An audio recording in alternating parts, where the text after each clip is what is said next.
كتعرف شنو اقوى طريقه باش تخلي الشخص اللي قدامك يفتح راسو؟ هي انك تخليه يهضر. على سيدنا علي بن ابي طالب رضي الله عنه قال: تكلموا تعرفوا، يعني اللي كيهضروا كيظهروا شنو عندهم في العقل والفم. واغلب الناس كيخبيو الجهل ديالهم وسوء اخلاقهم في الكلام ديالهم، ومجرد ما كيهضروا كيظهر لي قداش هما ما فاهمينش وقاصرين في التفكير. وهنا كتكتشف ان هذا الشخص ما يستاهلش الاهتمام ديالك ولا التقدير منك، وتعرف انه الوقت باش تبعد عليه وتهرب. هذا الفيديو غادي نعطيك الطرق باش تقدر تلاحظ هذه العلامات من بكري، والنصائح باش ما تفضحش راسك بالكلام ديالك قدام الناس. اولا، فكر في شي حاجه اكثر اهميه من الكلام. تخيل جوج ديال الناس كيتناقشوا مع بعضهم وكل واحد كيهضر فوق الثاني وكيقطعوا بعضهم. واش غادي تحل المشكل هكا؟ اكيد لا، لان الاستماع والفهم هما نص الكلام. في النقاشات اللي ما عندها حتى فائده كل واحد كيكون ساكت غير باش يلقى الفرصه ديالو باش يهضر، ماشي باش يسمع او يفهم الشخص اللي قدامه. وهنا كتكون المشاكل ما كتحلش. باش كتفهم ان الاستماع اهم من الكلام كتكون فهمتي اول خطوه من الخطوات اللي غادي نناقشوا في الفيديو. خاصك تحاول تحكم في اللسان ديالك والكلام ديالك، وما تخليش لسانك يتحول لنقمه عليك في الدنيا والاخره. والحديث النبوي اللي كيقول: تكلتك امك يوم واحد، وهل يكب الناس في النار على وجوههم او على مناخرهم الا حصائد السنتهم. كيأكد لنا ان لسانك غادي يكون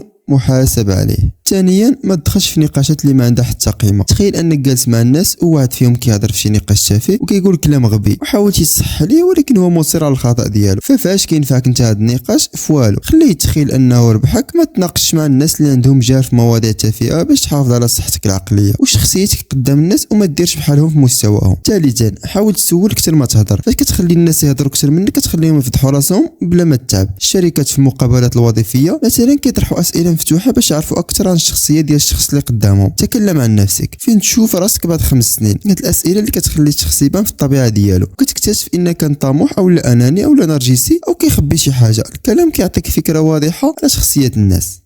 ورابعا، فاش كتجي مواقف كيكون الكلام فيه اكثر ضرر من الفائده حاول تبقى ساكت. مثلا وقت الغضب، بزاف ديال المشاكل كبرات بسبب كلمات تم القول ديالها في لحظات الغضب. الكلمات في هذا الوقت كترفع التوتر وكتزيد من المشكله. او لا لما شخص كيشتكي ليك، يمكنش دائما تعطي الحل. ربما الشخص اللي قدامك كيبغي غير يفضفض، وهذا الشيء مهم باش تكون ساكت وتسمع. 3، اذا ما سولك شي واحد على شي حاجه، اذا ما كان عندك ما تقول له خليه السكوت يكون هو الجواب. 4، لما ما تعرفش شي حاجه ماشي ضروري تبين انك عارف كل شيء. الا عرفتي شي حاجه غير هضر بها، الا ما عرفتيش ما تكثرش الهضره. الناس اللي كيهضروا بزاف غالبا كيغلطوا. واخيرا، السكوت في بعض الاحيان كيكون علامه ديال القوه. الكلام الكثير كيزيد الغلط، وعاده الشخص اللي كيكون ساكت هو اللي عنده السيطره على الموقف. وبالتالي حاول تحكم في الكلام ديالك وخليك ديما متحفظ في الكلام وواقعي في المواقف. هذا الفيديو غادي يعاونك بزاف باش تحافظ على الحماس ديالك وقوتك رغم الضغوطات. والسلام عليكم.